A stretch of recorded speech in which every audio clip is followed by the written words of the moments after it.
It's Danny Flexen here for Seconds Out. Delighted to be joined by Will Harvey, head of boxing at 258 Management. Will, how you doing? Very well, Danny. How you doing, my friend? I'm very good, thank you. There's a few issues to discuss related to 258 fighters, but let's dive right in with this week's big talking point, I guess. Hmm. Tyson Fury threw out a kind of throwaway offer, it seemed like, to Anthony Joshua for a big fight in December, or a go away offer, maybe even. And AJ said, happy to do it, but hit up my boys at 258 Management if you're serious. Hmm. Apparently, he did hit up the lads at 258 Management, of which you are a prominent figure.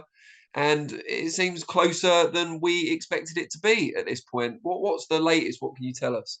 So yeah, just to kind of go back a step or so, they made an initial offer, which to be fair, we all thought, it is a very reasonable offer. To be completely candid with you, I think when we knew that there was an offer coming, when Tyson first started calling out AJ, we knew there was an offer coming. We were probably expecting it to be a bit more one-sided towards Tyson. So we were probably pleasantly surprised with the offer that was put on the table. 60-40 split, obviously, probably the prominent clause in that.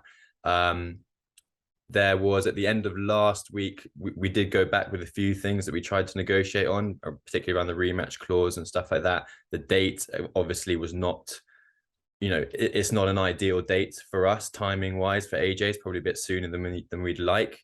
So we tried to kind of go back to them on a few bits, but they were very much just it's take it or leave it. Do you know what I mean? There was made it quite clear that there was no room for any further negotiations. This is the final offer. Are you in or are you out? We took that to AJ. We explained the situation to him, and he said he's in. Like, this is a fight that he very much wants. He's wanted it for a long time. I hope people can see now just how much he has wanted it. He's accepted all of their demands. And we agreed terms as we put the statement out on Tuesday. The things were delayed ever so slightly with the Queen's passing, which was, frustrating, but it happens, and we understand their position in terms of not wanting to kind of carry on the negotiations during that kind of period, certainly over that weekend. So that's fine. But we had let them know that we accept all the terms and are just now waiting for a contract, which should be. We were supposed to get it yesterday, haven't yet got it, but we are hoping today we will receive the first draft of the contract for December 3rd. And then we obviously it's people maybe don't understand the intricacies that are involved with these kind of negotiation and conversations. So it's not like we're ready to announce it now. There's still a bit of a way to go, but I hope and believe that we're heading in the right direction with everything, bar any silly unforeseen circumstances. But as soon as we get the contract, we'll go through it and we'll go back to them, and then hopefully we can get it all wrapped up. And you would hope, I'm assuming, that the contract is an accurate reflection of what you had already agreed to. You hope so, yeah. You hope so. I mean, dealing with Fury's side, and just in boxing in general, you never know. Like there may be some things that weren't discussed or unexpected things in there, but if the team around him are professional, I'm sure that won't be the case. I'm sure it's just going to be a contract that reflects the terms that we've agreed in the last week, and then hopefully that means that it can get wrapped up pretty quickly. But we'll see. Like I said, we haven't actually officially received a draft yet. We're still waiting for that, but we've been assured that we'll be getting it shortly. How would it work from a broadcaster perspective should it all come together? Well, that's one of the big conversations that we're going to have going forward now. I think, it's been made clear that DAZN and BT are happy to look at a dual broadcast, which I think is great, and that works for both sides. Obviously, AJ and Tyson have got their own exclusive deals, so there needs to be some sort of agreement in place where both sides can be facilitated. But again, that has already been made clear that they are open and willing to look at the dual broadcast. So again, hopefully that's just a situation of working through those conversations pretty smoothly and getting a deal in place. But that's something that will have to be addressed as soon as we get the draft. How serious do you feel Fury was in that initial video call out? Because it seems like you guys maybe called his bluff, and now it's kind of going to happen, hopefully. Well, I mean, I think I always thought he was serious, because when I looked at it from Fury's side of things, the timing of it, everything is kind of stacked in their favor from a timing perspective. You know, he's going to probably want to try and fight Usyk for the undisputed, but if he wanted to stay active, which I know Fury really does want to stay active, Usyk's made it clear that he's not going to be available this year, and it's not going to be until next year that they can look to get that fight on. AJ has had a fight not that long ago. You know, like I said, the timing for us is not ideal because he has to turn around really quickly. But he's more than willing to do it. But so when the offer initially came in, I thought it was serious because, you know, if you're Tyson Fury, now is probably the best time for him to try and fight AJ.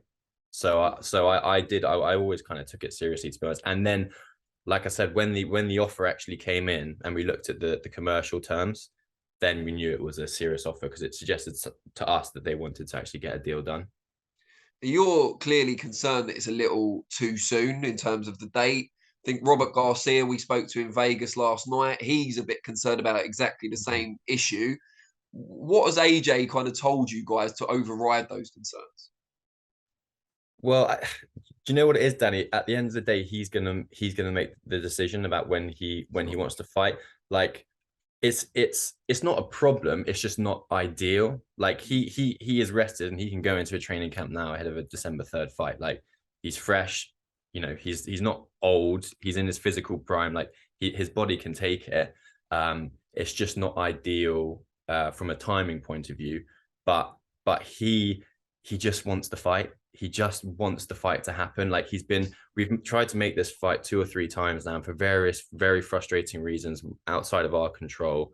It hasn't come off, and it's the fight that everybody wants to see. And I promise you, it is the fight that AJ desperately wants. You know, so if there's any opportunity to make it happen, no matter even how big or small, he is willing to take it with both hands, and he made that very clear to us. So he really wants to go and take this fight next. Like I said, from an advisory point of view, it's not an ideal timing, but he's adamant that he wants to take it, and so he'll take it. And is Cardiff the front runner as the location? Yeah, I think so. It's with a December time frame. You're not obviously looking at outdoor venues. I think AJ Fury, it needs a stadium, and Cardiff is the only one that can facilitate it at that time of year. So look, we've been to Cardiff twice. I'm sure you were probably there with the last fights. When the roof's on, 80,000, 90,000 people in there. It's an unbelievable atmosphere. So I actually think it's the perfect venue for the fight to take place, particularly in December. So yeah, that's the only option really that's on the table at the moment.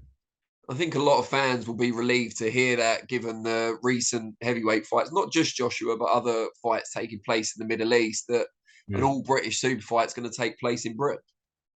Yeah, I think so. Look, it's this fight. Look, there's always going to be interest from the Middle East, and there may have been. I'm if there is, I haven't been aware of it, but there may have been some offers that have come into Freddie and Eddie. I'm not sure if they have or haven't, but a fight of this size with two of the biggest British heavyweights ever, for it not to take place in the UK seems like a real shame. So I'm delighted with these conversations that the venue and the location is in the UK. I think it's going to be fantastic. And if this comes off, will we see Frank Warren and Eddie Hearn share a top table for the first time ever? I don't know. Maybe, hopefully. I mean, God, that would be another moment of history, wouldn't it?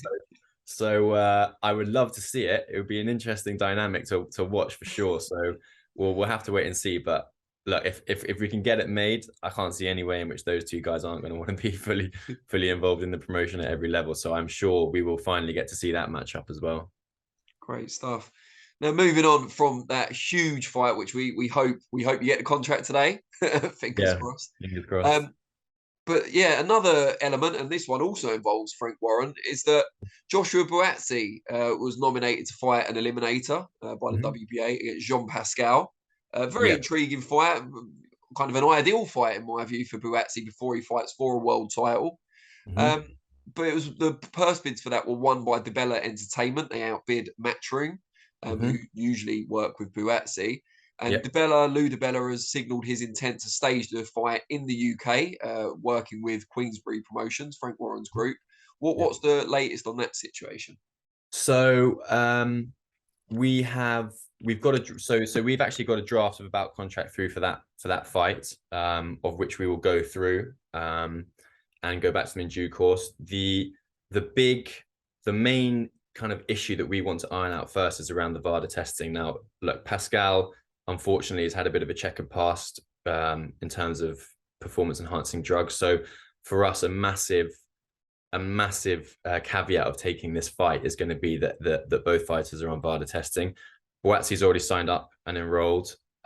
We've had confirmation from their side that Pascal is willing to get into the VADA testing this week. So we are waiting for confirmation of him to be enrolled in the system, and then once that's the case, then we can get down to brass tacks and look at making the fight happen.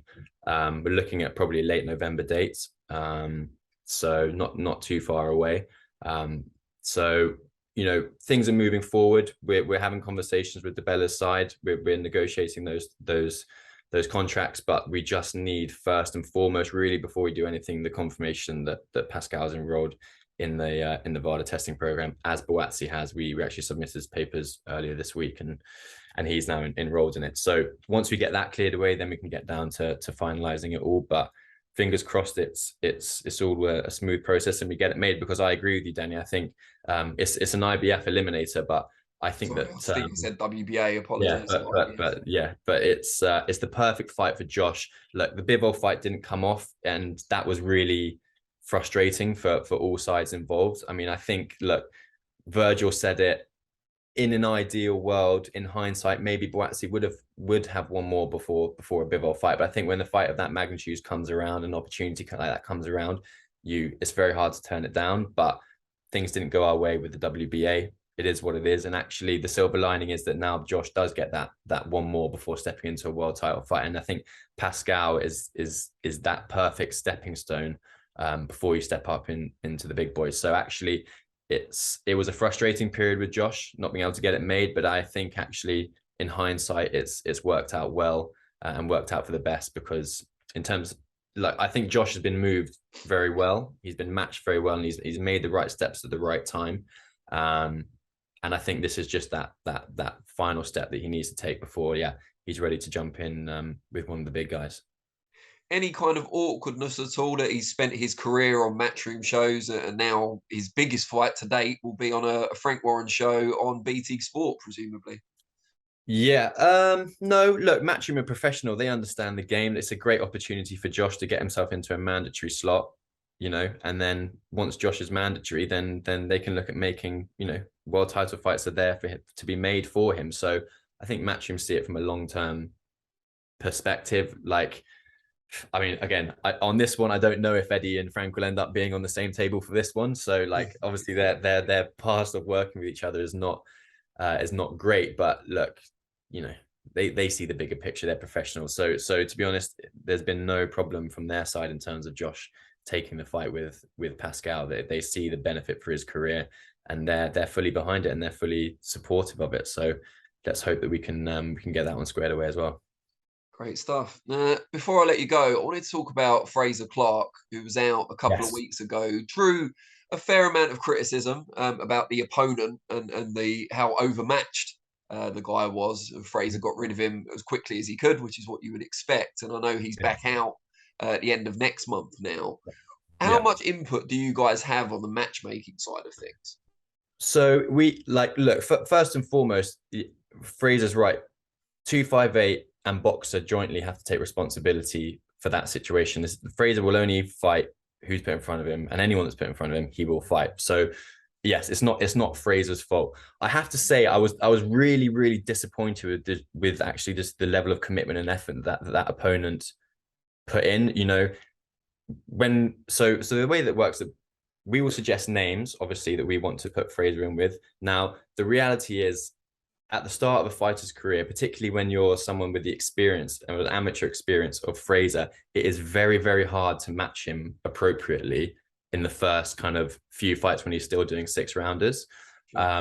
So we will put names forward, but as is the politics of boxing and scheduling, these names are not always available. And therefore, Boxer will make suggestions to us of available options who are similar stylistically or in terms of their record, in terms of their frame, to the names that we've suggested. So it's always been hard matching Frazer and getting the opponents in for him. I thought the second fight against Bracamonte was a great fight for him, and like that was a really, really good level. So with the last one, Svetkov, I think his name was, he was presented to us. We watched the footage. He looked like a come forward fighter that threw hands. Yeah, he was a little bit smaller than Frazer. We knew that. But he came forward and he threw shots, and in the footage we saw, he was a live opponent. He was 7-0, 5 or 6 knockouts. So on paper, we thought that it's not ideal, but of the available options that were given to us, this is the guy that is best suited and is going to give Frazer the most amount of rounds. Because at the moment, all we're looking for Frazer now is rounds, because we want to step him up into 8 rounds, look at 10 rounders, but we're not willing to do that until he's actually done 4, 5, 6 rounds in a professional ring. Because at the moment he hasn't gone past 2 rounds.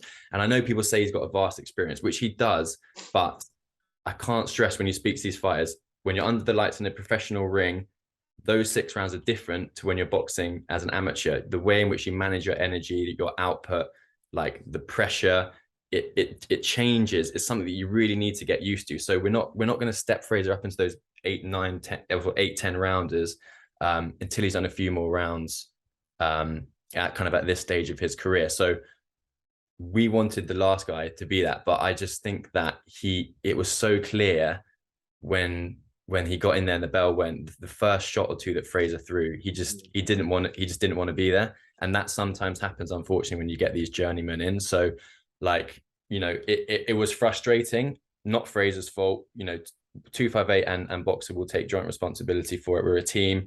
We work on these opponents together. And look, one thing I will say, October 29th in Birmingham, that's a big card for Frazer. It's a homecoming fight. He's going to sell a lot of tickets. We want him to have a good slot on that show, which he will do.